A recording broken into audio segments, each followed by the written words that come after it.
Makailang ulit na hinagod ng suklay ang mahaba at maitim na buhok ni Mika, habang mataman na pinagmamasdan ang sariling refleksyon sa harap ng salamin.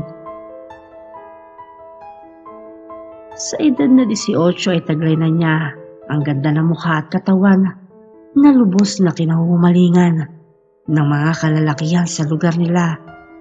Subalit wala ang interes niya sa kahit na sino sa mga ito, sapagkat pag-aari na ang puso niya ng binatang taga-poblasyon.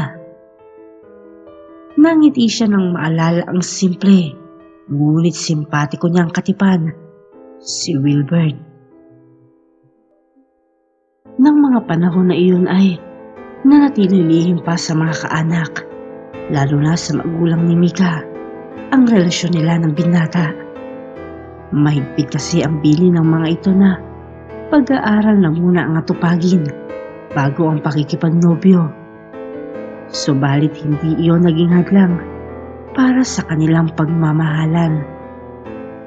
Ipinangako ng magkasintahan na sabay nilang tutuparin ang kanilang mga pangarap. Naging masaya ang mga buwan at taon na nagdaan para sa magkatipan. Ganun pa man, ay ingat na ingat pa rin sila sa pagtatago ng kanilang relasyon. Ayaw nila na madisappoint ang mga magulang ni Mika sa kanya. Isa pa ay halata kasi ang pagkadisgusto ng ama at ina niya kay Wilbert. May ibang nais rito ang mga ito sa kanya, si Guido. Mula sa may kayang angkan sa lugar nila ang pamilya ni Guido, at kung ito nga naman ang makakatuluyan ng kanilang dalaga, ay hindi na sila kakaba-kaba pa sa kinabukasan nito. Schoolmate niya ang binata, kaklase ni Wilbert, pero hindi close ang mga ito. Hindi kasi pala barkada ang nobyo niya. Mas gusto nito ang umuwi ng maaga kesa ang gumala. Si Wilbert ay anak ng isang retiradong sundalo at public school teacher na nagmamay-ari ng malaking grocery sa bayan nila. Hindi kasing yaman ang pamilya ni Guido, ngunit hindi naman naghihikahos. Sa kabila ng garbo ng pamumuhay ay hindi man lang kababa na aga ng interes si Mika sa binatang si Guido. Kung tutuusin ay magandang lalaki ito, makisig at matangkad. Subalit, iba ang karisma na nakikita ng dalaga kay Wilbert. Katangian na higit sa pisikal at tanging puso lamang niya ang nakakakita. Nalalapit na ang ika-5 taong anibersaryo nila Mika at Wilbert bilang magkasintahan. Nasasabik na ang binata sapagkat ilang buwan pa man bago ang araw na iyon ay nakahanda na ang lahat. Nakapagpa-reserve na siya ng isang kwarto sa isang private resort na 3 bayan ang layo mula sa lugar nila. Nakabuo na rin siya ng konsepto sa magiging ayos ng silid. Ikakalat niya ang mga rose petals sa sahig at sa kama ay ilalagak niya ang bungkos ng paboritong bulaklak ng kasintahan. Magsisindi din siya ng mga scented candles upang makadagdag sa romantic na ambience ng kwarto. May isa pa siyang sorpresa bago matapos ang gabing iyon. Napangiti ang binata nang maisip ang kanyang plano.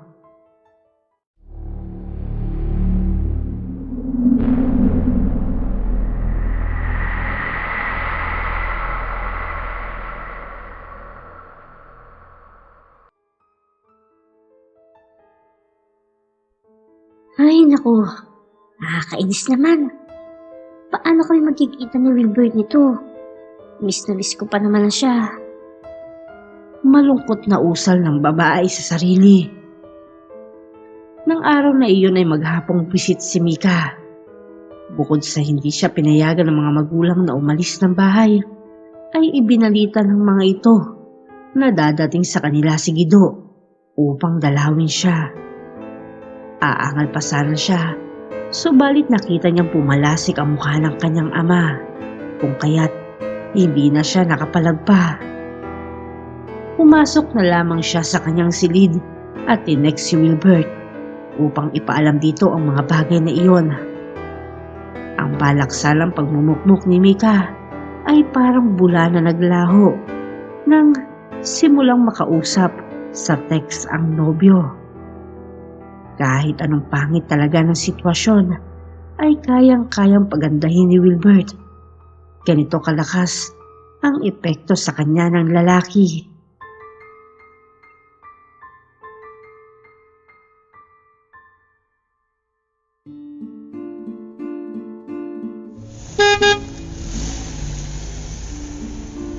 Pasado 6:00 nang marinig niya ang paghinto ng isang sasakyan sa tapat ng kanilang bahay.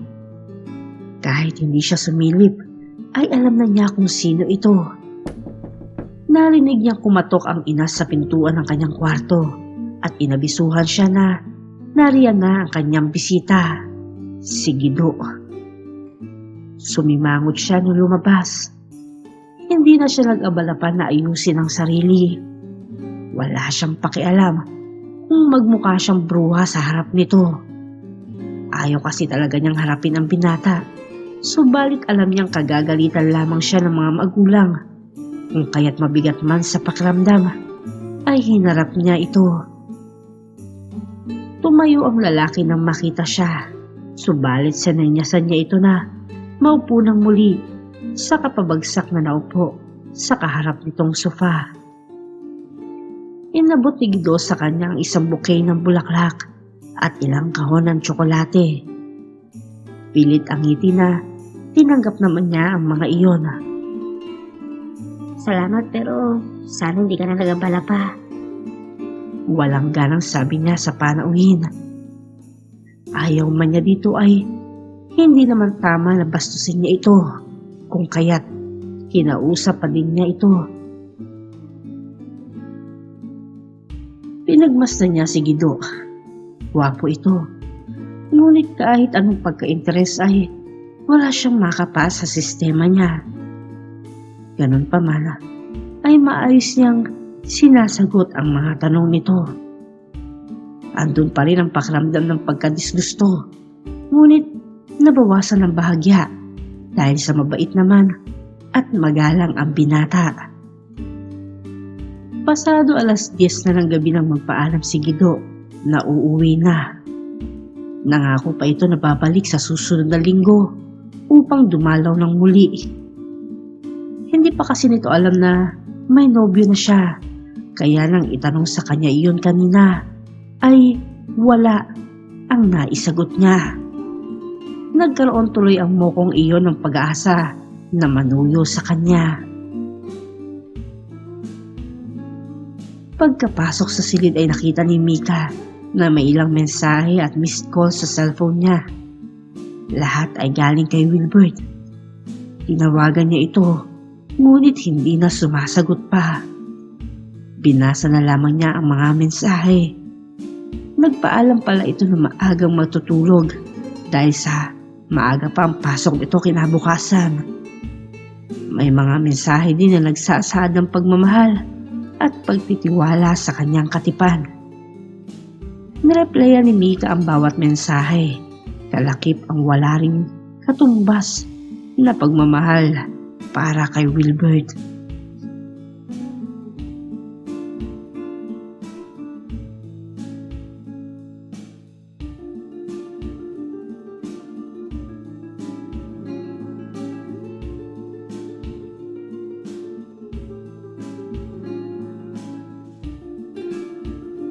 Dumating ang araw ng anibersaryo nila Mika at Wilbert. Umayon ang lahat sa plano ng binata. Baka sa mukha ni Mika ang labis na kaligayahan, ngunit higit pa doon ay may isa pang sorpresa ang binata sa kasintahan. Bago matapos ang gabi, ay isinagawa ng lalaki ang balak. Hinawakan niya ang mga kamay ng dalaga. Lumuhod siya sa harapan ng pinakamamahal Saka inilatag ang mga nilalaman ng kanyang puso't isipan ng mga sandaling iyon sa pamamagitan ng isang liham. Isinenyas ni Wilbert sa dalaga na basahin iyon ng malakas.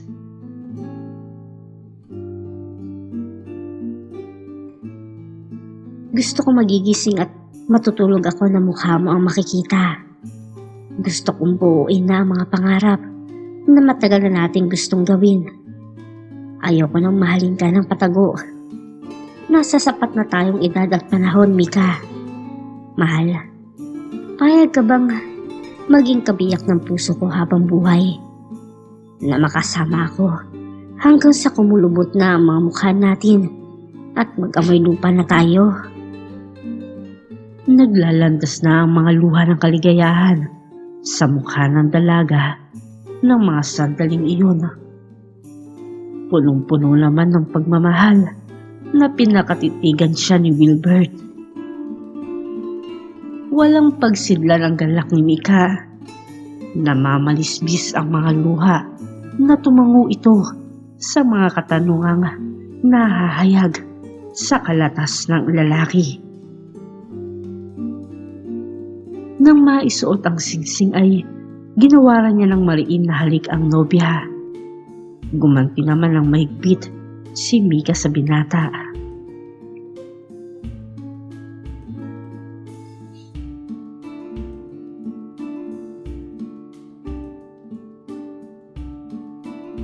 Galing sa resort, magkahawak kamay na nag-aabang sina Mika at Wilbert nang masasakyan pa uwi sa bayan nila.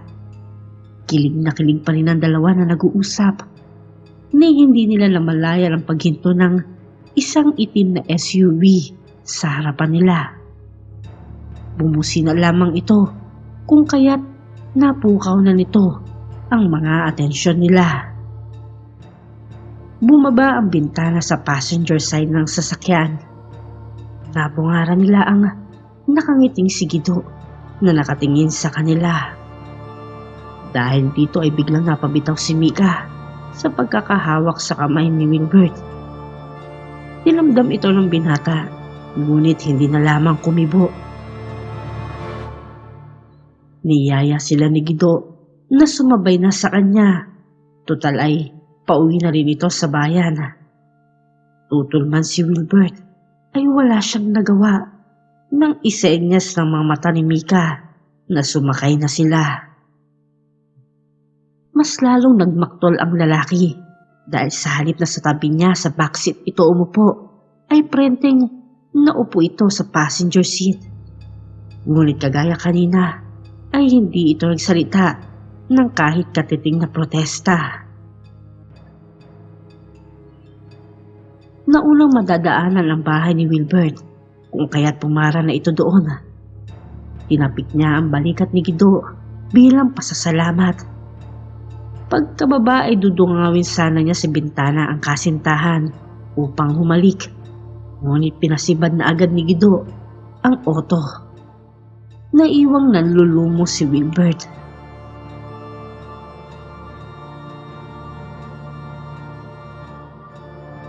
Pagkadating sa bahay nila Mika, ay tuwan-tuwa ang mga magulang nito nang makita nga kasama nito si Guido.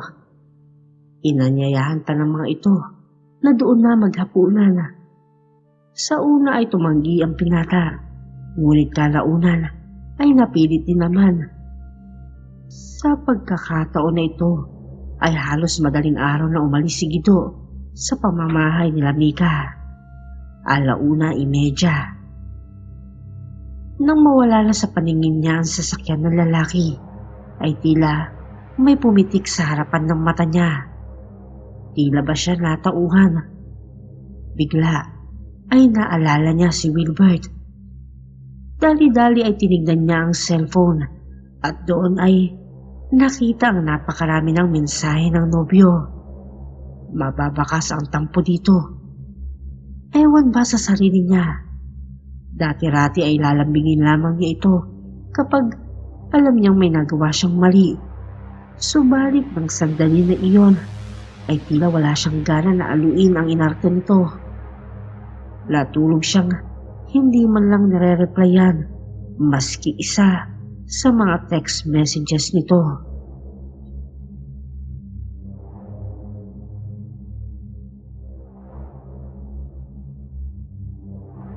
Nakauwi na si Guido. Malapad ang pagkakangiti. Kinuha nito sa bulsa ang isang libreta at maliit na sisidlang babasagin. Nakapaloob sa libreta ang ilang orasyon at sa bote naman ang malinaw na likido na animoy tubig. Ang mga bagay na iyon na siyang kinakailangan niya upang makuha ang pinakaaasam na tao, si Mika.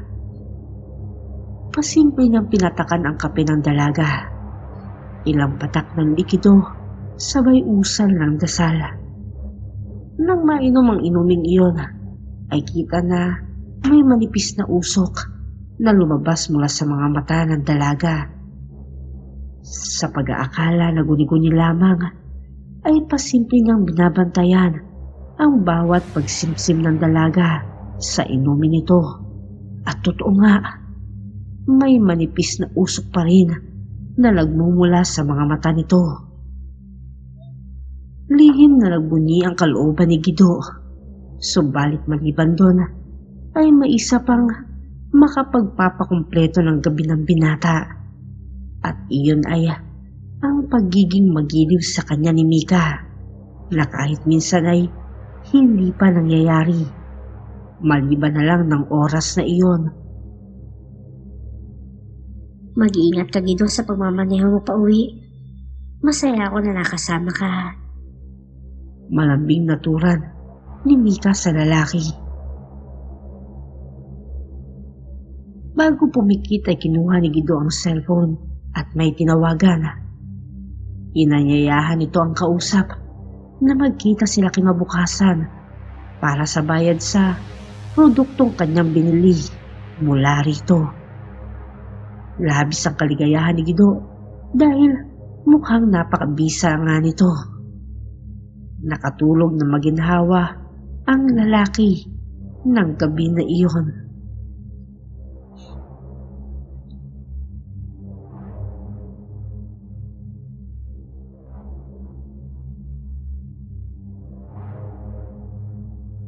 Kinabukasan ay iniabot agad ng lalaki ang bungkos ng pera sa taong katagpo.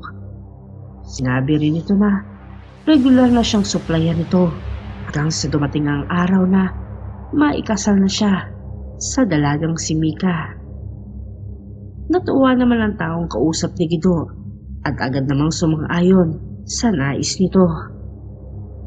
Sa kabila ng epektibong resulta ng mga produktong nabili, ay hindi naiwasan ni Guido na magtanong kung saan o ano ba ang mga sangkap niyon. Subalit hindi na ito sinagot ng taong iyon. Sa halip ay inabutan siya ng isang eco bag. Sinilip naman ni Guido ang laman niyon. Napangiti siya sapagkat laman noon ay isang bote ng gayuma at isang libreta ng mga dasal at orasyon na kinakailangan upang higit na mapabilis ang pagtalab nito kay Mika. Ibinalik naman niya ang isang eco bag kung saan naroroon ang unang botelya ng gayuma na wala ng laman at isang libreta din na ayon sa taong nagbebenta ay wala ng epekto sapagkat ang mga dasal at orasyon ay laan lamang para sa botelyang iyon. Matapos ng maiksing transaksyon na iyon, ay nagpaalam na si Guido sa kausap, saka nagmamadaling nagtungo sa sasakyan nito. Dahil doon, ay hindi sinasadyang nabunggo niya ang isang matandang babae. Disente itong tingnan sa suot nitong puting kamiseta at puting belo na nasa ulo. Humingi naman ng paumanhin dito si Guido, saka tumalikod at muling naglakad patungo sa kinalulugaran ng sasakyan nito. Subalit, isang malamig na kamay ang pawak sa kanyang kanang braso na naging dahilan upang matigilan siya sa paglalakad. Mabilis na nilingon ang may-ari ng naturang kamay. Nagulat siya nang makitang ang matandang babaeng nakabangga niya iyon. Otomatikong nangunot ang noo niya. Akma na sana siya magtatanong nang magsalita ito. Iyo, iligtas mo ang sarili mo sa apoy ng impyerno. Pabayaan mong ang tadhana ang magbigay sa iyo ng nararapat na pag-ibig sa tamang pagkakataon. Huwag mong ipilit ang sarili mo sa taong hindi naman nakalaan para sa iyo. May laman na saad ng matanda. Napalunok ng laway si Gido. Hindi agad nakakibo. Paanong nalaman nito ang tungkol sa ginagawa niyang panggagayuma kay Mika? Naputol ang pakikipagtagisan niya ng tingin sa matanda nang muli itong nagsalita. Kapag hindi mo itinigil yan, ay mauuwi lamang sa malagim na katapusan ng inyong pagsasama. Hindi kayo magkakaroon ng anak sapagkat ang mga batang mabubuo ninyo ng babaeng iyan ang siyang magiging alay bilang kapalit ng serbisyong hiningi mo sa demonyo. Ang mga orasyon na kasama ng gayumang iyan ay isang panunumpa sa kontratang iyong hiningi. Sa tuwing binabanggit mo ang mga salitang iyan, ay pinatitibay niyon ang ugnayan mo sa kampo ng dilim.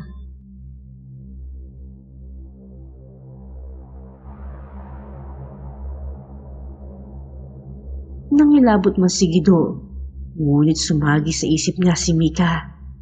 Hindi niya maaatim na mawala ito sa kanya. Tinabig niya ang kamay ng matanda, saka muling nagmamadaling nagtungo sa sasakyan nito. Sa gulat, ay hindi siya nilubayan ng matanda. Binata, nasa huli ang pagsisisi. Huwag mong antayin na sumapit pa ang panahon na iyon. Lumapit ka lamang sa poong lumikha at siya ang magbibigay sa iyo ng tunay na kaligayahan. Hindi pansamantala, kung hindi panghabang buhay. Habol pa na sigaw ng matanda, ngunit pinandar na ng matuli ni Gido ang kotse nito. Napaantanda na lamang ang ginang na minasdan ang papalayong sasakyan.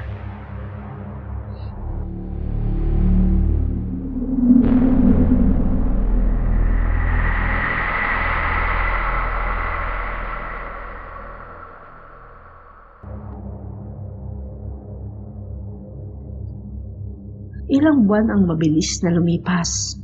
Patuloy sa ginagawang panggagayuma si Gido kay Mika. Tuluyan ang napas sa kamay niya ang babae. Nagising na lamang si Mika isang umaga. Nakasama niya si Gido sa kama. Sa hinuha niya ay may nangyari sa kanila. Base na rin sa senaryong wala sila parehas na mga damit. Nanlaki ang ulo niya dahil sa nangyari. Umiyak man siya ay wala na siyang magagawa. Hindi na siya nararapat pa para sa nobyo. Nabuo ang isang masakit na desisyon.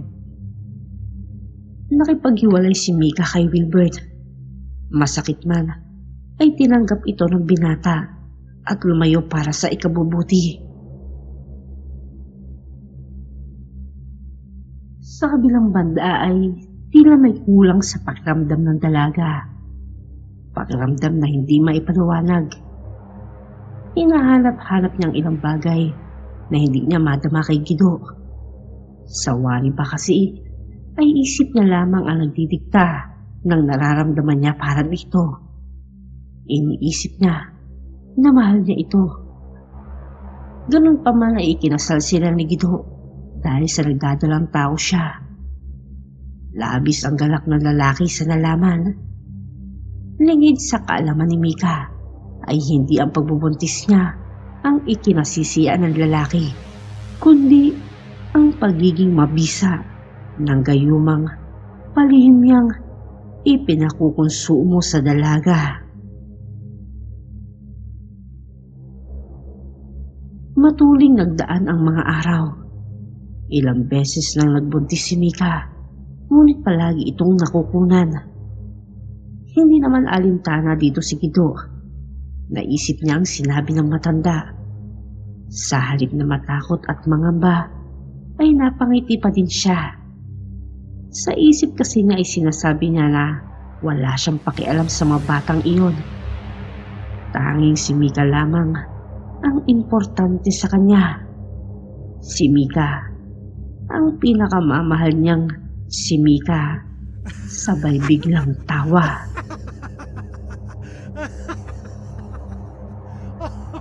Napatingin siya sa suot na relong pambisig.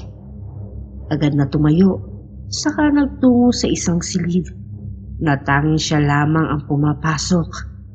Ang silid na laan para sa kanila lamang ng demonyong umiingganyo sa kanya. Doon nila ginagawa ang mga ritual para sa gayumang ginagamit niya sa kanyang asawa.